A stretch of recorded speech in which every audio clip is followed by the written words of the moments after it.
What's up, guys? It's your boy Darkskin, and today we're going to be basically doing a Boss King or Final Boss King guide pre-release. All right, I want to make sure you guys know it's pre-release.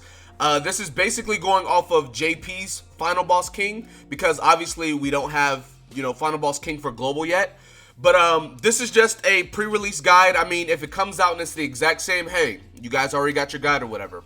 I'll probably make another guide or something, an updated guide when it comes out, if there's anything that's super different or whatever the case may be. But anyways, before we get into the video, if you guys want to follow me over on Twitch, I'd greatly appreciate it. I've been streaming every single day. DSGaming GC over on Twitch. The streams have been crazy. They've been super fun. Hanging out with you guys, streaming with you guys and stuff has just been a blast. So if you guys want to follow me over there, DSGaming or DSGaming GC, link is in link is in the description. Follow me over there, I'd greatly appreciate it. Also, if you want to play Grand Cross on your PC completely free, there's a link in the description. You can download BlueStacks, which is the emulator that I use. You can download Grand Cross completely free. It'll help me out a bunch if you do. So if you did, thank you. And let's get into the video. So there's two phases for Final Boss King, right? And we're going to be going over both phases and everything like that. So starting out, phase 1, you're going to be going against normal King. And then he's going to have two mobs, two minions, whatever. He's going to have, what, 9,000? I don't know why they did this, bro. I mean, obviously, I know why they did it, so you can't just one-shot him or anything. But he has 9,283 attack, 10,070 defense. That's crazy defense, by the way. Like, on JP, high defense is like 6K or 7K. It's like fine for defense. You know what I'm saying? This man has 10K. HP 303,897. So yeah, I mean, high defense, well, not super high attack, but you know, the attack doesn't matter if he's staying alive and he continuously attacks you. He has 3 abilities, so to speak, right? Which is going to be this one, that one, and that one, right? We're going to go over all 3 of these. So starting out, well, we'll get to those in a little bit. So, yeah, he has 3 abilities. He has 4 passives, right? Really tedious, if you know what I'm saying. He has a whole bunch of passives. He's going to be using them quite a bit, so, you know, get ready for that. But moving on, phase 1, let's talk about his passives. His first passive, increase ult gauge by 1, right? Whatever, self-explanatory. His second one is reduce damage from counters by 30%. Basically, Counter Meliodas is useless. A lot of people are like, yeah, hey, can I use, Counter Meliodas? Can I counter? He's not going to be good in this raid, right? For one, his counters are going to be doing less damage. And then for 2, you have to understand that if you get a level 3 counter and you use it, right?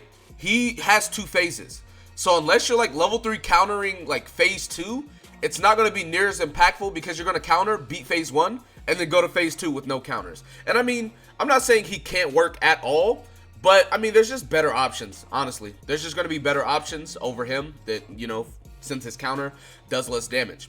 Anyways, number 3. This is what I'm trying to tell people, because a lot of people think he's, immune to debuffs. He's not. He is immune to disables. Now, if you don't know what disables are, he can't be stunned, petrified, frozen. He can't be attack sealed.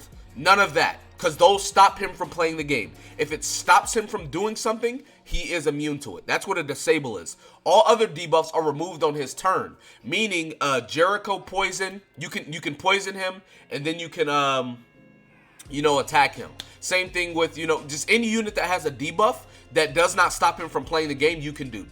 Poison, shock, ignite, all of that jazz, all of that works. He just takes it away on his turn. So, yeah, those are his 4 passives, which, I mean, it's like, it should be common sense. Like, he's going to have this stuff, right? Because it'd be super easy if you could just petrify him every single turn, and then, like, he couldn't play the game or something.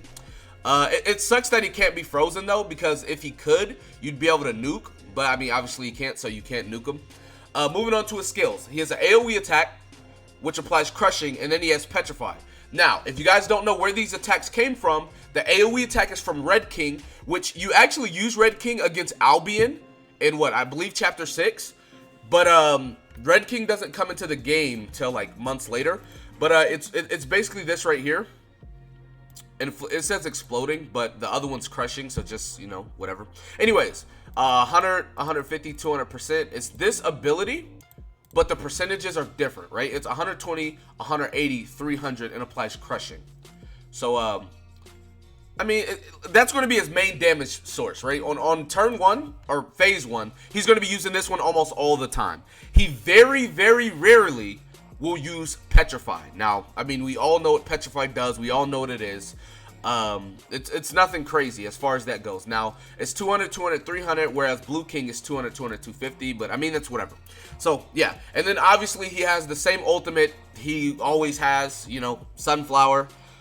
He doesn't have a combo ultimate because it's just one boss. But yeah, so there is that. That is how that's going to go. That's how it is. Now, moving on to phase 2, right? Well, before we get into phase 2, let's talk about the fodder, or the minions. I mean, they don't really do it. They don't attack you at all. They literally just buff King. Increases defense and damage of King / ultimate gauge. Increases critical chance 100% at max ult gauge. So at max ult gauge, he's going to be critting all the time.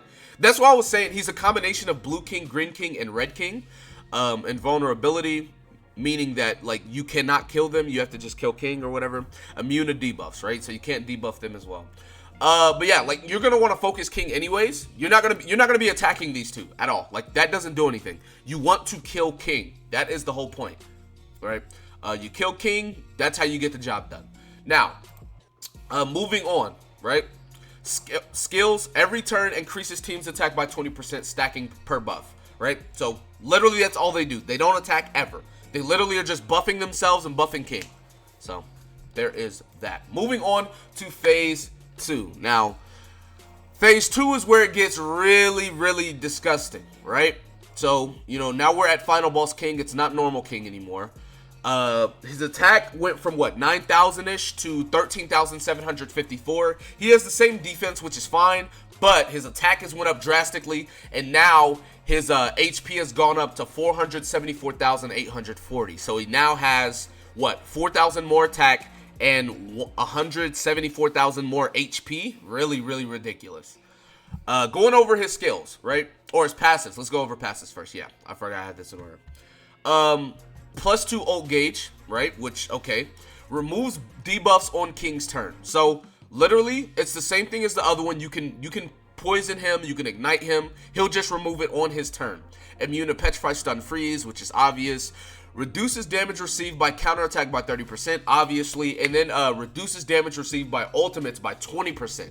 So, yeah, you're definitely going to be doing less damage with ultimates, and you shouldn't be using Meliodas because you can't, like, counters aren't as good as well. Going on to his skills. See Green King. Green King, right? Literally, both of his skills are Green Kings now, right? If you look at them, right here, literally, both of these are Green Kings. If you look at Green King, his first skill has double crit damage on it.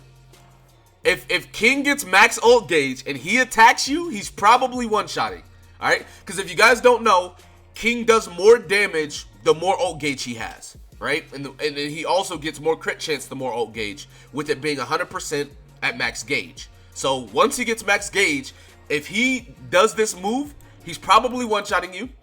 And if he ults, he is also one-shotting you. Now, I don't think he one-shots on phase 1. He might, I don't remember, but I know phase 2, if he ults, you are dead.